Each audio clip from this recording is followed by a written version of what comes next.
भाई साहब बाबर भाई हमारे किंग कुछ रिकॉर्ड पे रिकॉर्ड बनाने पर तुले हुए हैं। एक इनिंग अच्छी आती है, उसके बाद हम कहते हैं कि भाई 10 इनिंग अब हमारे पक्की हो गई है।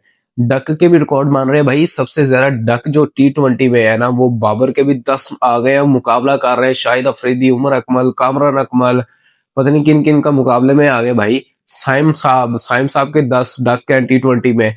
तो ये तो मुझे लग रहा है कि बाबर साहब तो कट मार जाएंगे इस तरह। तो अगर बाबर ने तो अभी क्रिकेट जो आगे काफी ज्यादा खेली है। पहले हम कहते थे कि जी अफरीदी के 9 डक या 10 डक ही हैं।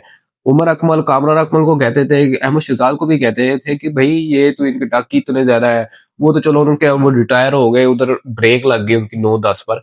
बाबर के तो अभी 10 हो गए, इसने तो अभी 5-7 साल और खेलनी है क्रिकेट। अभी T20 भी अभी वो वापसी की है, वो अभी भी T20 से नहीं जाने वाला। तो मतलब कि अभी हम और भी डक देखने को हमें मिल सकते हैं भाई। ये तो नहीं हम कहेंगे कि हम अब सारे रिकॉर्ड बाबर ही तोड़ेगा, कोई और भी तोड़ ले भाई। बनाने भी बाबर ही सारे रिकॉर्ड बना रहे हैं हर तरीके से, हर लिहाज से। स्कोर भी ज्यादा उसका होता है, डक भी उसके ज्यादा आ रहे हैं अब। तो भाई साहब अब थोड़ी सी चेंजिंग करनी पड़ेगी, कोई थोड़ा सा होश करना पड़ेगा। ये डक की समझ नहीं आती इतने बड़े प्लेयर की। ठीक है, एक दो रस भी हो तो समझ में आता है।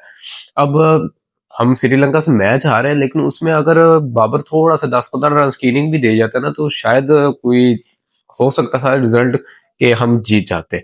तो ये चीज चलती रहती है, लेकिन फिर भी खैर कोई बात नहीं। बाबर साहब फिर देखते हैं, क्योंकि आगे वर्ल्ड कप है। आप पर भरोसा तो हमें करना पड़ेगा, क्योंकि वर्ल्ड कप तक तो आपको देखना पड़ेगा कि आप किस तरह की परफॉर्मेंस देते हैं वर्ल्ड कप में। तो T20 वर्ल्ड कप को वैसे ही 2 महीने रह गए हैं, 7 फरवरी से स्टार्ट हो रहा है। तो उसमें भाई परफॉर्मेंस तो चाहिए। कोलंबो में सारे श्रीलंका में मैचेस है, 150 170 तक अबव स्कोर है। तो यहाँ तक तो करना पड़ेगा अगर जीतना है। जीतना भी है और वर्ल्ड कप के बाद भी टीम में अगर रहना है T20 की, तो ये करना पड़ेगा। सलमान अली आगा साहब को भी यही मशवरा है कि वो भी जरा ध्यान दे कि किस तरह की वो क्रिकेट उनकी चल रही है। 16-17 इनिंग्स के बाद आपने 50 की है यार। इतनी इनिंग्स के बाद कोई बीच में कोई एक आधी तो बीच में आनी चाहिए थी। कोई 50 नहीं तो 20-30 रन ही दे दो यार। मसला ये है कि करनी है तो 50 करनी है, नहीं तो हमने 10 से ऊपर नहीं जाना। अब वो तो डक हमारा पक्का है। ऊपर चले गए तो 10-12 स्कोर, 15 स्कोर, बस इनफ है ये जी हमारे लिए। इस तरह तो नहीं चलने वाला, कोई थोड़ी सी परफॉर्मेंस देनी पड़ेगी, क्योंकि आगे T20 वर्ल्ड कप है। और परफॉर्मेंस हमारी उस लिहाज से मसला यही है कि कंसिस्टेंसी नहीं आ रही हमारी टीम में। एक मैच में इतना अच्छा खेलते हैं, दूसरे मैच में पता नहीं क्या हो जाता है। उस्मान खान को ले, उस्मान खान 2 मैचेस में फिर भी थोड़ा सा अच्छा खेल गया।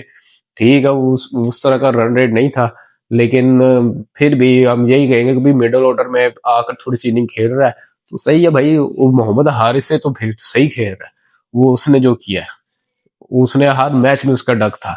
एक मैच में उसने कोई थोपिया, पता नहीं कौन सी टीम थी, उसके आगे उसने कर दिए थे 63 रन आई थिंक इतने किए थे। तो मतलब कि यही चल रहा है अभी हमारा। कोई कंसिस्टेंसी हमारी टीम में नजर नहीं आ रही। हर आता है कोई एक आधा, कोई नया निकलता है जो पिछले मैच में परफॉर्मेंस ही होती है जिसने, वो अगले मैच में फूस होता है। फिर अगले मैच में फूस, फिर अगले मैच में, फिर एक मैच ऐसा आएगा फिर उसने जितवा देना है या उसने जी परफॉर्मेंस दे देनी है। फिर हमने कहना है भाई इसको तो टीम में रखो। तो ऐसा तो नहीं चलेगा भाई, थोड़ा ख्याल करो।